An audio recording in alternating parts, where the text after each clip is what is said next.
las Fuerzas Armadas. La militarización. Creo que esto nos va a llevar también el monólogo de mañana, producción. Que me recuerden ustedes que mañana hay que afianzar más el tema. No nos va a dar tiempo, pero sí quiero darles solo una pequeña embarradita del punto. Pero es importante hablar de la comentocracia de derecha y de izquierda porque tiene mucho que ver con lo que vamos a abordar. Se habla mucho que el presidente ha militarizado y desde las organizaciones sociales, desde los movimientos sociales, se ha hablado mucho de que no están de acuerdo de que el presidente de izquierda o un presidente de izquierda haya entregado tanto poder a el ejército. Escucho ese argumento, escucho esas acusaciones, por supuesto que las respeto, pero no las comparto. He hablado con amigos, con colegas muy queridos, en los que también me han dicho que tienen ciertas dudas con respecto al papel que ha tomado en este sexenio las Fuerzas Armadas, y también las respeto, pero no las comparto. La historia nos va a dar la razón. A lo mejor ellos se equivocan, a lo mejor yo me equivoco, a lo mejor yo tengo la razón y ellos no, o al revés. Esto, nadie tiene la verdad absoluta. Estamos aprendiendo además que lo que decimos son, aunque sean análisis rigurosos y con toda la intención de libertad y de que podamos hacer un ejercicio más libre de nuestras opiniones y de nuestras referencias, no estamos absueltos, ¿verdad?, de equivocarnos. Entonces no hay perfección, somos seres humanos. Se equivoca el ser humano en la política y se equivoca en el periodismo y se equivoca como padres, como madres, como hijos, como hermanos, como esposas, como esposos. Nos equivocamos, somos seres humanos. No estamos, eso es otra de las cosas que hay que derrumbar, que no somos así como inmaculados, ¿verdad? Que antes se pensaba, si lo decía Jacobo Zabludovsky es que es verdad, si lo decía Raúl Velasco, pues es que es verdad. Ya eso se acaba. Ahora los de la comentocracia de izquierda quieren regresar a esos tiempos, en donde si lo dice Julio Hernández es verdad, si lo dice tal periodista, por muy importante que sea y muy alabado por ustedes y que ustedes los han endiosado, es porque es verdad. No, ni madres. Ni madres. No hay verdades absolutas. Estamos todos con la cuestión de que nos podemos equivocar. La única diferencia es que hay muchos que tienen sus opiniones ligadas a ciertos intereses que no son el interés del amor al pueblo. Y la diferencia con otros es que sí profesamos el amor al pueblo y que también nos podemos equivocar, pero que nos mueve el amor al pueblo. Esa es una diferencia, pero todos nos podemos equivocar. Bueno, el ejército mexicano ha construido de principio las obras de infraestructura a menor costo. Esta es una de las cosas que no entienden del por qué las Fuerzas Armadas son tan importantes en la transformación. Hoy el presidente decía, le propusimos a los banqueros que hicieran sucursales en lugares en donde pues nunca ha habido sucursales, porque son pueblos, muchos incluso indígenas, pueblos muy alejados, pueblos muy pobres, pueblos que incluso geográficamente están muy alejados de incluso de las cabeceras municipales. Estoy hablando de lugares como en Chiapas, como en Guerrero, como en Oaxaca, pero también en el norte. Hay muchísimos lugares alejados, en Sonora, en diferentes partes hay lugares tan alejados en donde no llega. Puede que llegue en Monterrey, ¿no? Pero que hay otros pueblos de Nuevo León en donde no llega esos bancos tan importantes como Banamex, Bancomer, ya no existe, ¿verdad? El BBVA o HSBC o Scotiabank, no llegan ahí las sucursales. Entonces dice el presidente, yo les propongo a ellos dijeron no, el Estado tiene que garantizar, aunque haya una negativa como primera opción, que sean los empresarios. Si no pueden los empresarios, esto que tanto dicen, ¿no? Pero ¿por qué el gobierno tiene que hacerlo si para eso están los empresarios? El gobierno no sabe administrar, ¿no? Dice la sanguijuela esta de Salinas Pliego. Pues es que ustedes no quisieron hacer las sucursales, ustedes no quisieron hacer esas sucursales del Banco del Bienestar, perdón, de sus bancos en esos lugares alejados de municipios pobres. El gobierno tiene que ver la manera de hacerlo. Y entonces, a ver, vamos a ver una de las cosas como argumento de por qué esta transformación no habría sido tan profunda sin las Fuerzas Armadas. Es una herejía para los de izquierda esto que estoy diciendo. Ya los estoy viendo, los estoy escuchando, que están furiosos y están sacando un poco de espuma. Es desagradable la imagen, límpiensela porque hay mucha información y hay mucho debate en esto. Fíjense, si una obra en los sexenios pasados se estimaba, ponga usted, en 1,000 millones de pesos. En el ejército, las Fuerzas Armadas lo hicieron o lo hacen en 500 millones de pesos. Está comprobado, ¿eh? Si hay una obra en donde hay, no sé, que las empresas te cobran 1,500, 2,000 millones, 3,000 millones, con el presupuesto que se le da a la Sedena, con todo el impulso que tiene la infraestructura y el conocimiento, porque son ingenieros de los mejores. Los ingenieros militares son de lo mejor que hay en México. Yo diría que los mejores, con todo respeto a los ingenieros civiles.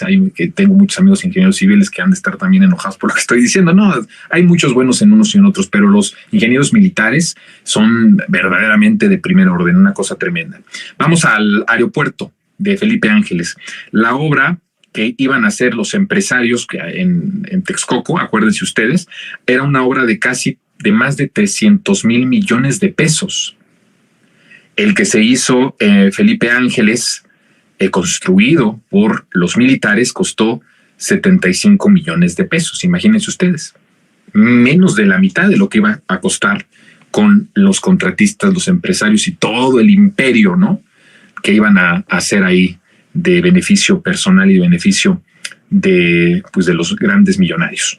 Ese es uno de los ejemplos, pero hay otra cosa que me parece que es importante con respecto a lo que está diciendo, lo que ha dicho el presidente respecto a por qué los militares, las Fuerzas Armadas en su conjunto han sido parte importante. Pues fíjense, ahorita el ejército tiene o ha tenido en estos años diferentes tareas que son importantes. Por ejemplo, el aeropuerto, que ya decíamos, el aeropuerto Felipe Ángeles, pero también otras terminales aéreas, otros aeropuertos como el de Palenque, el de Chetumal, el de Tulum, que no solamente se construyeron por parte de las Fuerzas Armadas, sino que van a operar y van a ser administrados por las Fuerzas Armadas. Está sin duda alguna la construcción del Tren Maya, la refinería de Dos Bocas, los bancos, como decíamos hace un momento, del bienestar, los cuarteles de la Guardia Nacional. Estamos hablando de que también opera, administra instalaciones estratégicas como los puertos, como las aduanas, cuida las instalaciones de Pemex, por supuesto, las refinerías, los ductos, que son importantísimos. Esto es una cuestión de seguridad nacional. No podría cuidarlo cualquier persona. Por mí, la verdad es que estoy contento y en paz de que sean las Fuerzas Armadas las que cuiden nuestras instalaciones estratégicas. En Estados Unidos no las cuida cualquier pelado, porque les gusta mucho hacer comparativos con el primer mundo. ¿Ustedes creen que las instalaciones estratégicas en Estados Unidos son cuidadas por cualquier pelado? No.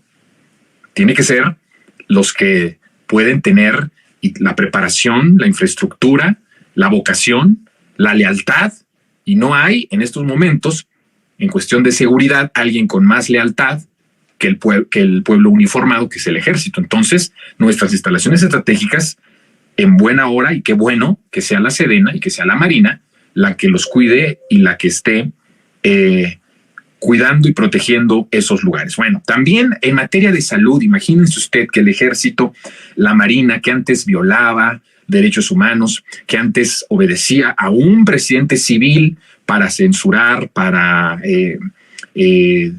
hacer matanzas, para masacrar, para reprimir al pueblo, ahora tienen también una participación destacadísima en la cuestión de la salud. De la pandemia fueron los que transportaron las vacunas a todo el país, ¿no?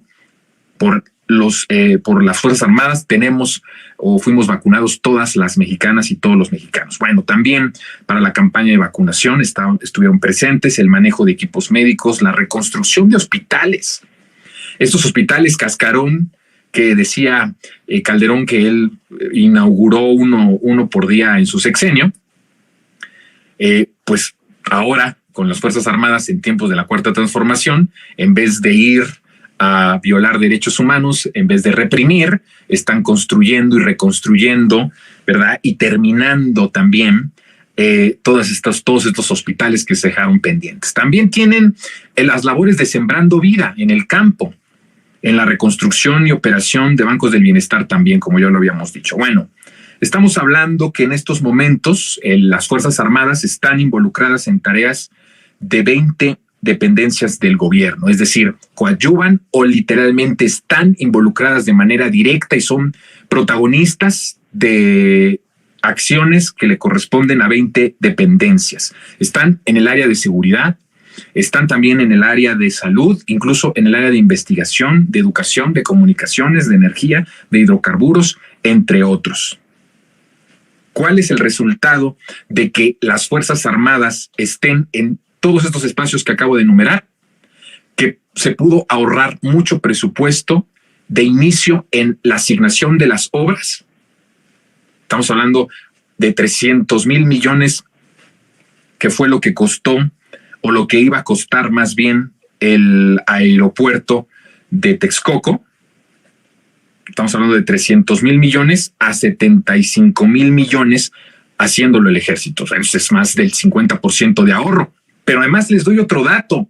Hay otra cuestión. No solamente es el costo, la calidad es la misma o superior. También, eso hay que decirlo. No hay corrupción, porque depende, hay una estricta vigilancia de los generales, de los que están a cargo de todo esto que acabo de enumerar por parte del presidente. Cuando hay intermediarios, cuando hay empresarios, en México ha sido la regla que siempre ha habido desvíos de recursos, contratos a sobreprecio o incluso dinero asignado, cantidades de miles de millones de pesos asignados sin que se inicien las obras pactadas o las obras licitadas o dadas de manera directa. Entonces, tenemos a unas Fuerzas Armadas que además tienen un control más estricto porque el presidente los vigila de manera más directa, pues es el comandante supremo de las Fuerzas Armadas y entonces no hay corrupción. Se le tapa ahí la llave a la corrupción. Pero además, el ejército es muy honesto. Las Fuerzas Armadas tienen un sentido de honestidad bastante probado. Miren, les voy a dar un ejemplo de esto con cifras que me parece que son importantes. Nada más en la parte de, y aquí vamos a suspender el monólogo, hay